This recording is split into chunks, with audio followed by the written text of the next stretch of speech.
musidɓe tedduɓe hettiyankoɓe ayawo weltare tv weltare ɓiɓɓe fulɓe andu diine maɗa fedde heblo sukaɓe afrique en calmini moni kala inde mum e yettode mum ɗo woni eno woniri kala en mbi kisal ɓural nden ka e yajede yo duumo e men bi jaahi annabi men tedduɗo omo jami kise ngoni so buuɗal yurmeende feri feeñi fen jeyi ɓataake bindaɗo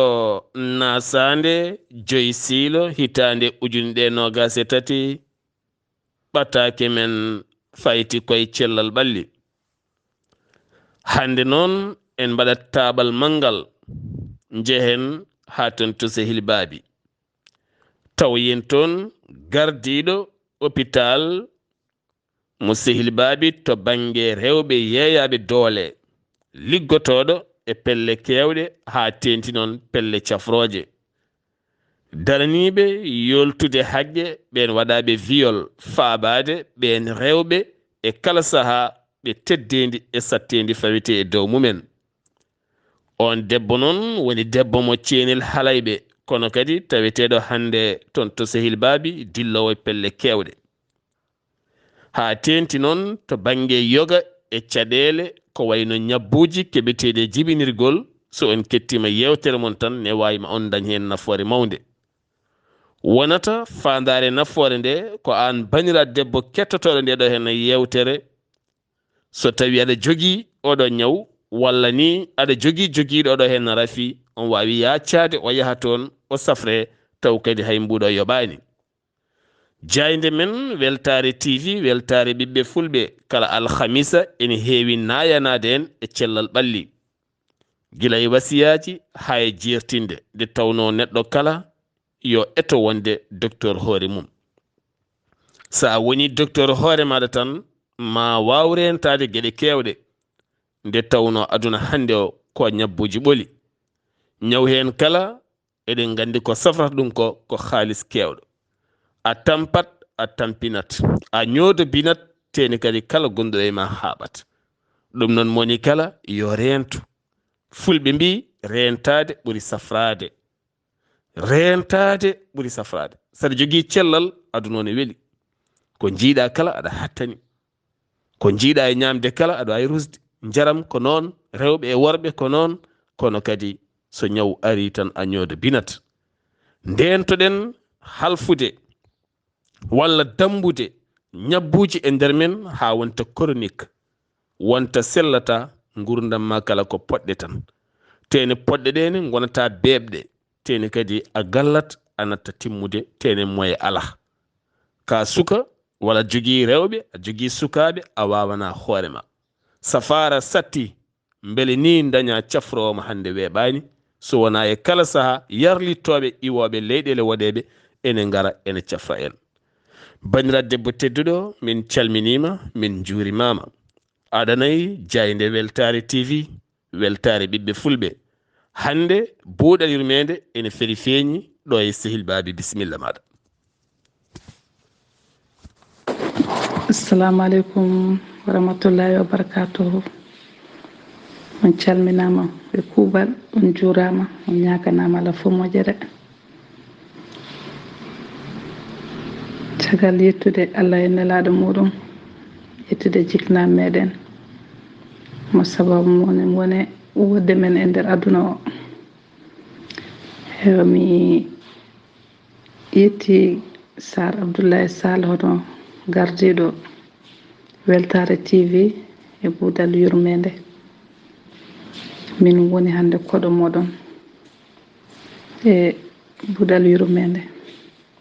min mbiyetemi ko Fatimata Samba Ba e gonmi koɗo wiite ceenel halayɓe e kono liggotomi koɗo wiyete Sehil Baabi sohna Farmata Samba Ba debbo mo ceenel halayɓe min nawma ha ton to Sehil Baabi liggotoɗo hande hôpital ha tenti noon to bangue fannu rewɓe toñaɓe liggorɗa koye pelle kewɗe ha tenti noon fedde wiitende médecine mondo aroɓe safrude walla médico monde araɓe safrude taw kadi ko yarlitiɓe wallude min jiiɗi ko gandina men ndeɗon fedde holko dari e anne kadi ko daraniɗa ko holɗum e hol pelle ɗe daraniɗa ɓen rewɓe toñeteɓe holno daraniɗaɓe sohna Faɗimata. assalamu aleykum gongol Sar Abdullaahi Saar mbiyetemi ko Fatimata Samba Ba gonmi ko ɗo wiyete Seli Babi wonmi ONG mom liggotomi o wiyata ko Médicos del Mondo walla mbiyen Médecins du Monde. darani ko yoltude ndolago pawaɗo e rewɓe gila e ndolago hakkunde gorko e debbo woni violence conjugale e violence sexuelle woni ndolago kadi min tan wawma min yanema min wadma ko weli kam e ala to gullitoɗa ewa kadi eko wiyete kadi MGF MGF woni mutilation génitale féminine woni affaire haddingol sukaɓe rewɓe ewa e kadi ko wiyete kadi hono wiyeteno mariage précoce jomum en nane e dewle tawa jontani tawa dañani duuɓi 18 e ONG o ko ɗum darani yoltude hujja o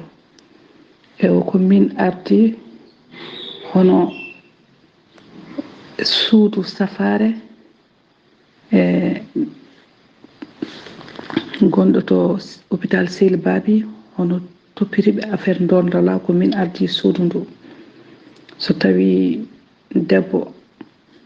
yanama so ari to amen to min mbaɗa ɗum prise en charge médical min mbaɗa ɗum prise en charge psychosocial ko haalande mon tan ko woni darde ONG o e ɗo e nder Seli Babi wona Seli Babi naɓe tan noon min cafrata ummiɗo Sénégal so ari amin cafra ɗum ummiɗo Mali so ari amin cafra ɗum ɓawɗo ummade ɗo aduna hay fof so ari amin mbawi safrude ɗum ngal banggal ewa hono violence sexuelle joni amin waɗana jomum prévention pour horo wonde hen rewdu amin mbawi waɗande ɗum kadi e prévention IST ji infection sexuellement transmissible amin mbawi kadi wallude jomum kadi psychologiquement kadi pour mesere jomum dañe e viol he amin balla hen jomum ewa kono ɗum ɗo fof ko haalande mon tan holko woni darde amen e ONG he ɗo e nder Seli Babi maintenant ONG o mo jogi kadi won fannu goɗɗo kadi mo addi wona ONG o daranaki ɗum kono laabi ɗiɗi woni ngol ɗo aɓe mbaɗa campagne hono fistule obstétrical holko woni fistule obstétrical woni fistule min paami darde maɗa tigui rigui ko wallidde ɓen rewɓe taw kadi ko teddi fawa e dow mumen ko wayno viol saabu eɗen gandi ne heewadde kala saaha ko wayno lebte yogay nokkuji kala ko fedde yanje no fewi a haaliɗo hen fistule mbaɗandi ko ɗum woni hande oɗo ONG jogorɗo arde toon to Seli Babi woni ko darani min jiiɗi andude holko woni fistule. ewa Sar Abdullaahi Saar rafi fistule ko rafi siyam rewɓe ewa ko rafi heewi ko heɓtade rewɓe surtout e nder ɓesgu e jibingol ewa rewɓe reseteɓe tawa no goni sukaɓe timmani e jomum jogui ko wiyete bassin immature on joni kala nde jibini par voie basse jibingol normal tan taw wona opération jomum no jogui risque probable dañde fistule obstétrical par ce que bassin o tiɗ no waggiɗi donc so forsi ɓiɗɗo yalti hen tan no wawi addande ɗum ko wiyete fistule obstétrical awraji mum ɗiɗi fof renda mbaɗa communiqué e so waɗi communication woni aɗi coynodira aɗi jettodira taare ɗe no yetto to ladde to no yetto e nder taare he ko surtout noon kono fof awraji ɗi fof renda wona goto ewo jomum natta wawde nangude taare natta wawde nangude ladde ko ari hen fof telloto e ko ɗum woni fistule obstétrical e wona rafi sukaɓe tan hayimo won hen mawɓe no rafi o no heɓto ɗumen hen e hono mawɓe ngarwa taw ngatiwere nde juuta e surtout hoɗɓe to woɗɗi hôpital to e wonɓe nder ladde jomum ngarwa ngatiwere nde juuta so ɓooyi on joni no jogui kadi risque probable dañde woko wiyete travail prolongé on kadi no jogui risque dañde kadi fistule obstétrical e ronka kañumne ronka nangude taare ronka nangude ko ari hen fof nde jomum tintata tawar ko saami e ko haalandeɓe tan ko rafi o ko rafi no rafi fof sifori ni omo safro omo sella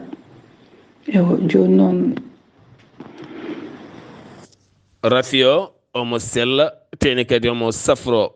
ɗum woni ko wiyete feɗɗitorede woni terɗiɗɗe kala ndenda taw jeeyi ɗum ko jibinirgol nder ɗiɗon fannuji ɗi kalɗa ɗi ɗum noon kala debbo ganduɗo ne jogui oɗon ñaw walla mo ganduɗa jogui oɗon ñaw ene gasama min dokkidoro e moon ɗeɗo ene tongoɗe mbawon jokkodirde e mabɓe mawo haala noon gueɗɗe kala jarat a haali ɗo henna fistule ko ñaw kamniɗo mustotene kadi corɓinowo neɗɗo e kala saaha mbete oɗo henna on jet garowo safrude o kanko safarama koko udditi tan ñande kala walla ala ko par sahaji tan min jiiɗi famde ko safare fistule obstétrical o wona safare tan udditiɗo ñande fof garɗo fof safra ko ala kanjum ko ɗum campagne par ce que ɓe ƴeewi ONG o waɗa étude taw ha tawi oɗo rafi ko rafi tampinɗo rewɓe e jomumen cikkata ko rafi o sallata saabu no hanni jomum presque yaltata ko natti wurde gurdam normal no debbo fof foti wurdude ni e jomum ñamata yarata yewtata ko joñiɗo tan e koɓe mbaɗɓe étude tan haaɓe tawi oɗo rafi ko rafi kaljinɗo rewɓe won hen rewɓe wonduɓe hen ɗum noon ɓe gaddi ballal mabɓe pour arde wadde campagne kala debbo gonduɗo hen so ummiɗo Mali so ummiɗo Sénégal so ummiɗo Gambie e jomum wawi ummade foof so nani ewral ngo ara notito hen kañumne no mbara no wawa dañde hen e safare he ewa safare o noon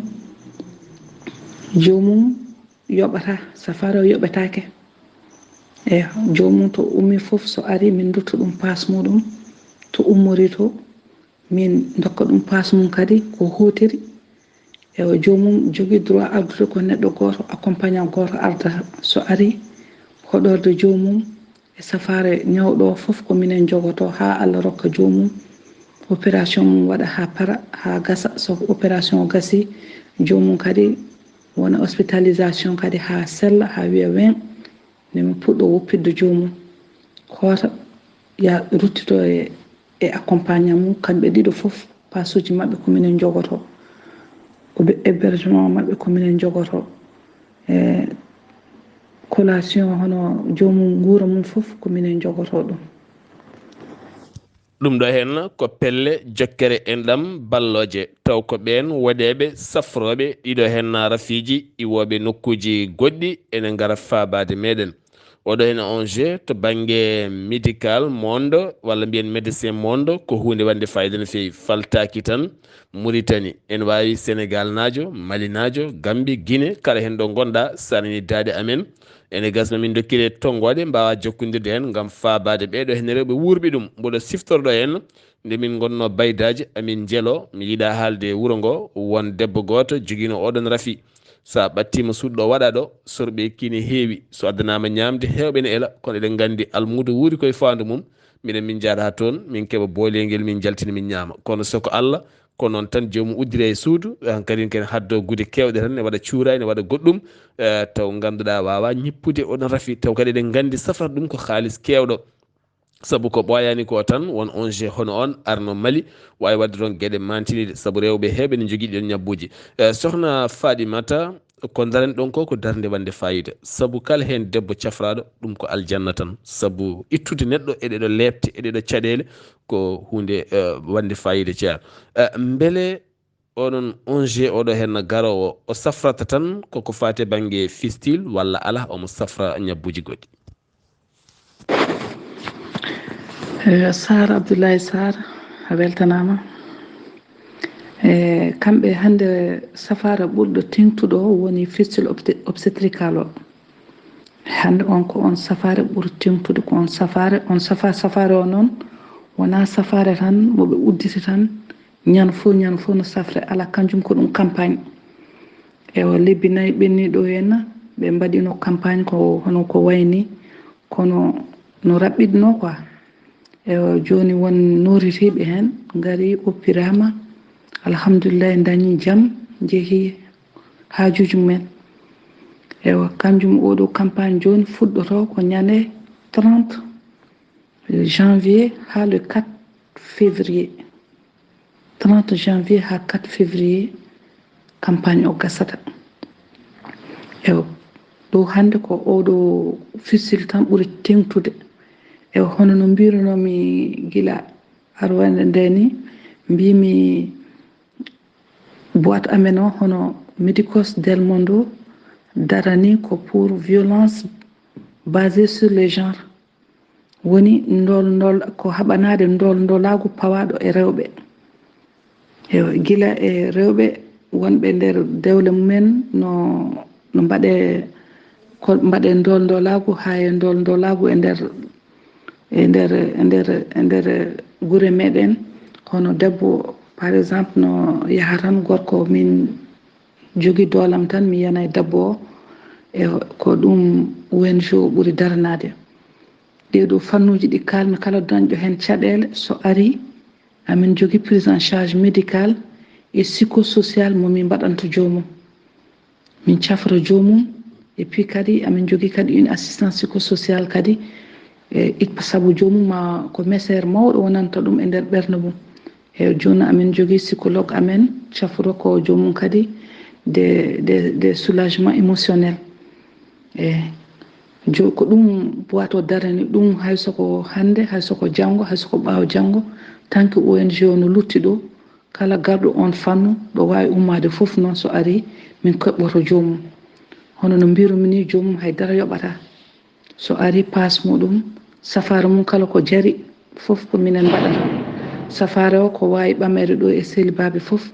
min ƴetta so tawi kadi ɓurti kadi doole sehilbaɓe so tawi ɓennata ko Nouakchott min jonno jomum ambulance min nawa ɗum ha Nouakchott so yettima Nouakchott amin jogui boîte amen nan toon ɓen keɓɓo jomum mbaɗana jomum safare no hannirta ni tawa jomum hay mbuɗu yoɓani on safare woni mo ONG o ɓuuri daranade kono oɗo fistule joni ko ɗum campagne tan campagne o noon ko balɗe seeɗa tan ko du 30 ñande 30 janvier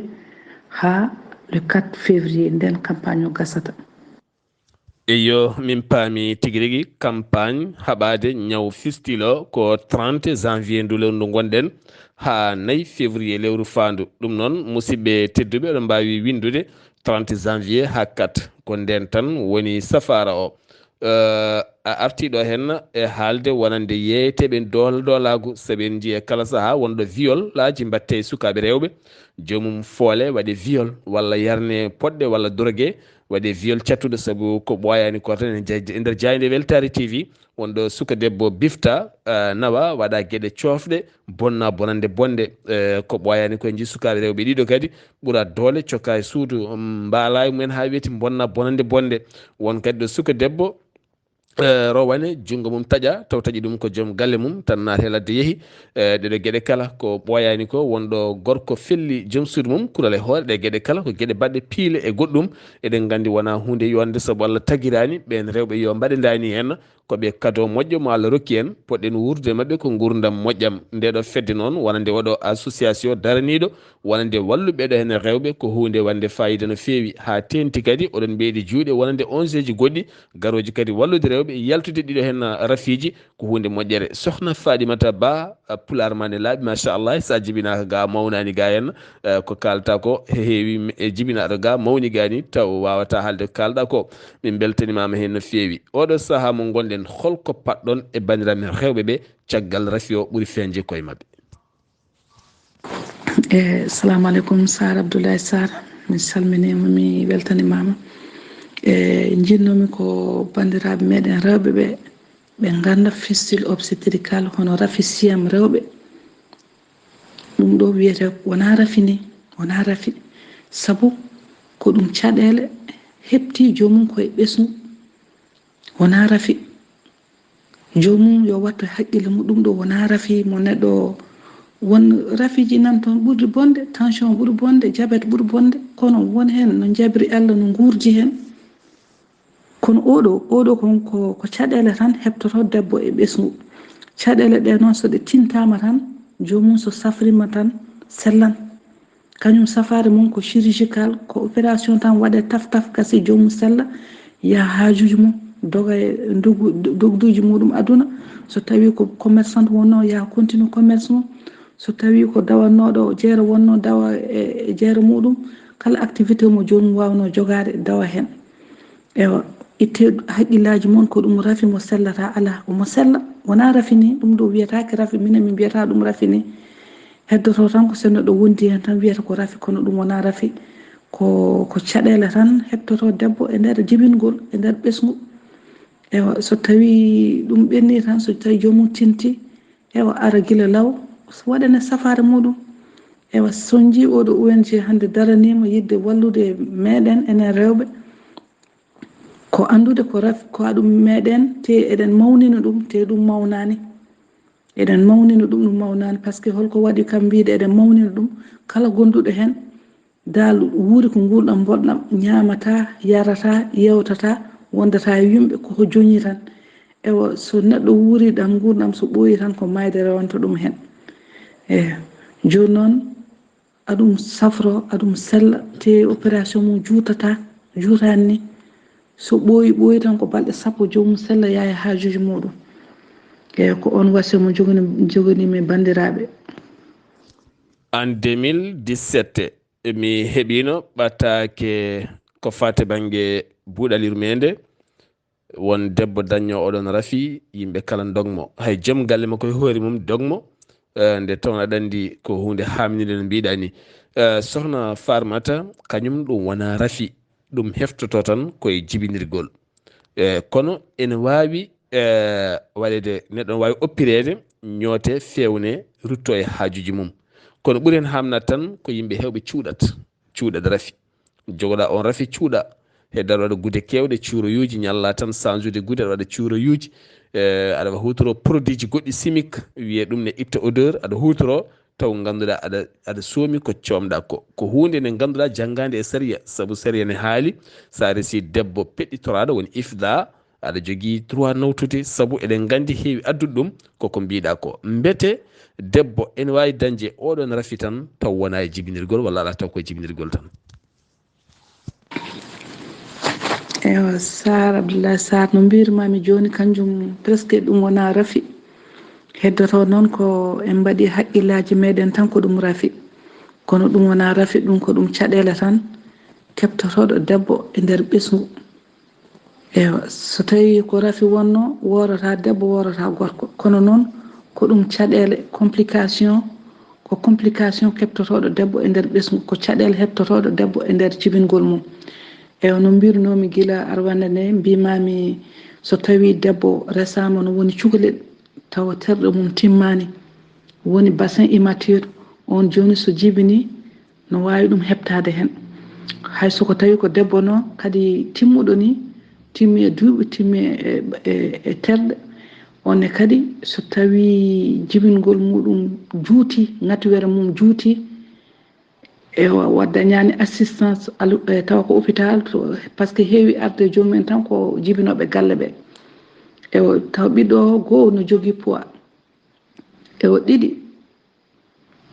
ngatiwere nde juuti, donc wonno no ɓiɗɗo puusirta duƴƴorto ni no wawi duƴƴade e nder vessie o. Vessie woni hono poche ɗo taare ɗe woni ɗo, no ɓiɗɗo duƴƴorto hen ni ɗum ne kadi no wawi addude kadi fistule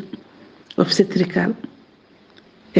So tawi ɓiɗɗo ari kadi ardi doole, ɗum fof no heɓto hen, no heɓto debbo e nder he. Kanjum ko ɗum complication tan, ko ɗum caɗele ɓesgu, ko ɗum caɗele keptotoɗe debbo e nder jibingol. En mbiyata rafi sabu wona rafi, aɗum safre, aɗum sella ha jomum wayano meeɗa wondude hen ni. siftinde on musidɓe tedduɓe, eɗen tawe ɗo hen e hôpital mo Sehil Baby ngam yewtidde e men bani men debbo sohna Farmata Samba Ba mo ganduɗa dillata koye médico monde, taw kadi ganduɗa ko fati banggue médicos del monde, taw kadi ene dilla kadi e pelle kewɗe ko wayno fabade woni rewɓe wurɓe caɗele, o guila to banggue viol hay banggue dewle, taw ko lebte e piile e goɗɗum kala, e fannuji kewɗi kala waɗi ko cate mum kewɗe e gueɗe kewɗe kala patuɗe en. Sohna Farmata en certani taw min gandi oɗon nanggui no fewi ha wona seeɗa, holno debbo foti wadde ha rento woto dañde fistule, ha rento woto dañde fistule jafoɗon fistule jafoɗon, holno debbo foti wawde wadde ha rento wonande ɗeɗo ceekanɗe gonoje hakkude ha tagana debbo dañje ɗeɗo hen caɗele. Debbo foti rentorade wasde hebde ɗiɗo caɗele e nder ɓesgu ko goo, so tawi eɗen desna sukaɓe meɗen goppen haɓe timma duuɓi 18 tawa jomum terɗe mum fof timmi, gueɗe mum fof timmi, e fof kadi e terɗe mum e gueɗe mum fof timmude, so jomum ngarwi yo yaha hôpital ɓurɗo baɗade. Par ce que sa yeehi hôpital so tawi waɗi caɗele, jomumen no mbawi immédiatement oppirde jomum, so jomum oppirama tan gassi. Kono so tawi goho jomum ko ɓiɗɗo adana meeɗa jibinde, heeɓi galle yahani hôpital, no sippire toon forcé ha ɓiɗɗo ara, ɗum ko caɗele. Ɗum noon wasiyam e rewɓe ɓe ko toppitude yaade hôpital, kala gonɗo koriɗo, so puɗɗiɗo, so reedu dikkuru, so mennoɗo jibinde fof yo jomum yaa waɗa visite aji muɗum normal, ñande kadi ngarwi kadi yaha hôpital, wasa hebde galle tan ha caɗele no kepto ɗum e nder ɓesgu he. Ko on wasiyo jogonimi rewɓe, sabu yaadu hôpital nun waɗi très important. Joni so tawi joni jomum no yaha hôpital, so tawi ko bassin rétréci, wona rewɓe mbiyete ko bassin rétréci, ɓen joni mbawa jibinirde less, kañumen koma opéré tan, ɓen rewɓe no goodi, so ɓiɓɓe 10, so ɓiɓɓe 5, so ɓiɓɓe 6 kamɓe ɓe mbawa jibinirde normal. Ɗum joni sa yahani hôpital, est ce que aɗa anda ɗum, jomum heɓa galle tan no ñoƴƴe tan ha daña hen complication ngaji goɗɗi, caɗele goɗɗe ngara hen. Woni tan importance tan ko jomum yo yaha hôpital, guila ɗo woni reedu ha jibinde fof yaha hôpital. Ko gonga ko Allah jogui gurdam, kono so tawi waɗi complication jomumen no mbawi sakkude feere, par ce que galle hay goto wawa oppirde neɗɗo galle, kono sa yeehi hôpital joni so tawi ɓe jiiya oɗo wawa jibinirde less, no wawi naweɗo bloc opératoire opéré, walla so tawi ko poste de santé kadi so jomum yeehi guila law, so tawi chef de poste o so ƴeewi, so tawi kadi jomum ɗo yarete ɗo vraiment il faut opéré, ma sakku feere jonno jomum ambulance waɗana ɗum référence mum yaha hôpital ɓurɗo baɗade, yaha opéré o toon. Ko wiyete koto vaut mieux prévenir que guérir. e ko on wasiyo jogonimi rewɓe yoɓe toppiro so ɓe ngoni reddeedi yoɓe toppiro vraiment consultation maɓɓe prénatal yoɓe toppiro kadi so ɓe ngari jibinde kadi yaade hôpital kadi ɓe jaha ɓe jibinoya toon e ko on wasiyo jogonimi so tawi jomum rewi ɗum tan on caɗele kewɗe wawa hen heɓtade jomum. so tawi debbo wiyama yo jooɗo ha daña duuɓi 18 ko ha terɗe mum kala mbawa timmidde gam rentade wona ñabbuji ɗi saabu ɓiɗɗo ɗo yaltata ɗo ko kawisaji Allah mawɗi no fewi woni ɓiɓɓe kadi ne jogo puwaji no mbiɗa ni wona rewɓe kadi tawa kadi ene jogui faaɗidi terɗe walla gueɗe paaɗe noon so tawi no ŋativere heeɓi jomum ne wiye puus jomum ne força ene ande hoore mum ene gasa ene wawa dañde hen caɗele mawɗe goɗɗe. A jarama debbo mo Thienella Halayɓe taw kadi ko gardiɗo suudu safara to banggue ɓen rewɓe ɓe doole ɓe lebte pawa e dow mumen walla yeeyaɓe doole toon to cuuɗi men Sehil Baby siftinde on wonande le 30 janvier ha fenma 4 woni 3 ha 4 février lewru fandu ko nden wonande ɓen safroɓe oɗon fannu garata ɗo Sehil Baby ɗo an garowo gardata tan an ñawɗo gardata tan koye neɗɗo duusomo son gari wonande 11 o kanko e lamderago mo kala maɓe duttu mon passe moɗon ɓe loge mon ɓe ñammina mon ɓe jarna mon cafre ɗon ha cellon ko ton wona hunde wemde ɗum foof noon koye balle tigui rigui kono kadi sohna Farmata Ba debbo mo Thienella Halayɓe so haaji jomiraɗo mami bismoyoma kadi e jayde men Weltare TV e saaha goɗɗo taw ko fate banggue viol lebte batteɗe rewɓe holko jiyoton hen e hol kawisaji ɗi keɓoton hen rewɓe lebtereɓe e hol sifa no wayi e holno yaari no cafrirtonɓe e won hen mbaɗaɓe maltraité taw ganduɗa hankkadi ni koyeɗe ko dow goni pour puftali e goɗɗum foof e nder galle ɗen gueɗe kala ko gueɗe teskaɗe hen ko wona ɗum ko tan wasiyama kuftidinɗo ko fate banggue dendagal rewɓe ha tengti oɗo banggue rafi hankkadi ni ñawli min ɗaccuma. e wasiyam kadi gongol ko rewɓe ɓe kala dañƴo ɗeɗo caɗele e ɓesgu yo yaltu yo yaltu saabu kanjum ko ɗum ballal tan Allah addani meɗen aɗa yiyani neɗɗo no jogo kalis muɗum ronka dañde hen safare moƴƴere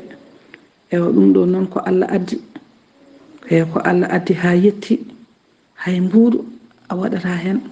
hay pasma ɗo mbawɗa ummade ka dutteteɗo ɗum jomum ala hen ko wiyata no jarani kam walla jaranani kam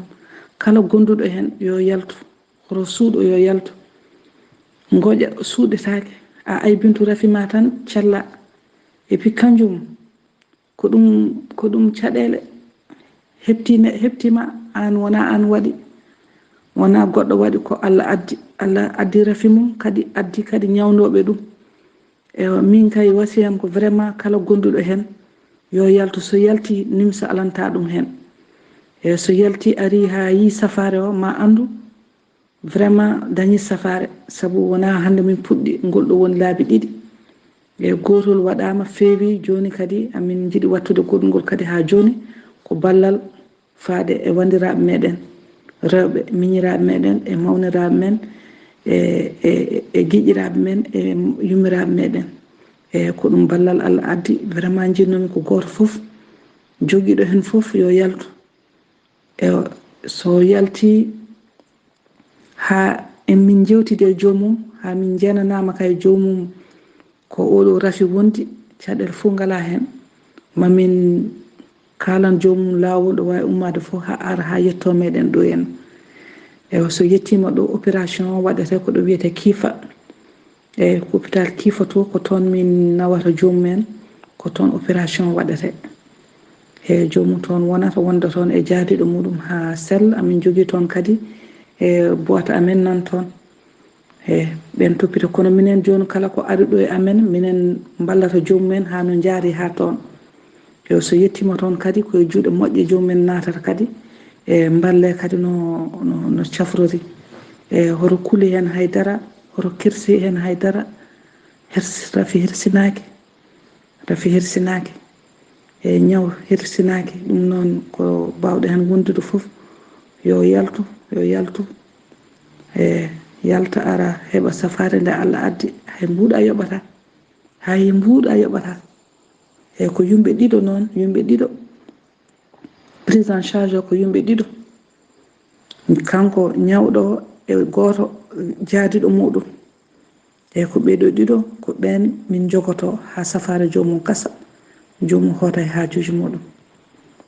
haydara a yoɓata ko an tan ñawɗo e ɗoftowoma haade sehli baabi ɗo ɓe dokka mon laawol faade toon to kiifa, to hôpital kiifa ko toon ɗum waɗata le 30 ha le 4 février so jomiraɗo haaji. ɗum noon musidɓe tedduɓe e kala saaha ɗeɗo gueɗe ne laato ne ngara taw ko yimɓe yarlitiɓe iwoɓe windere, taw kadi ko wawɓe safruɗin fannuji ngara kañumenne ɗaɓɓa hen balle, nde tawno wallude ko hunde janggade, moni kala yo wallu. ɗum woni ko Allah wiyete qur'anil karim, holmone ñamla Allah ñamade moƴƴere ha Allah yoɓa ɗum. neɗɗo foof ɗo heedi ko ɗon wawi rewrude Allah. annene sohna Fadimata ɗo keɗɗa ɗo ko ɗo dewrata Allah, saabu ɗum ɗo weɓani ko laam nderagu. e heymon banda men mbimi e wimami onon rewɓe joguiɓe ɗiɗo hen ñabboji, mboɗo mi haalana mon de amin jogui on je garowo taw kadi ganduɗa ko cafrowo ɗin fannuji gaare wona hunde wemde. ɗum ɗo hen weɓaki nanede nder ɗemgal min, heewi tan waɗede koye ɗemɗe goɗɗe nanoɓe jaaha cafru yo garta ndeeƴa, heddiɓe kadi gona e lebtade hen.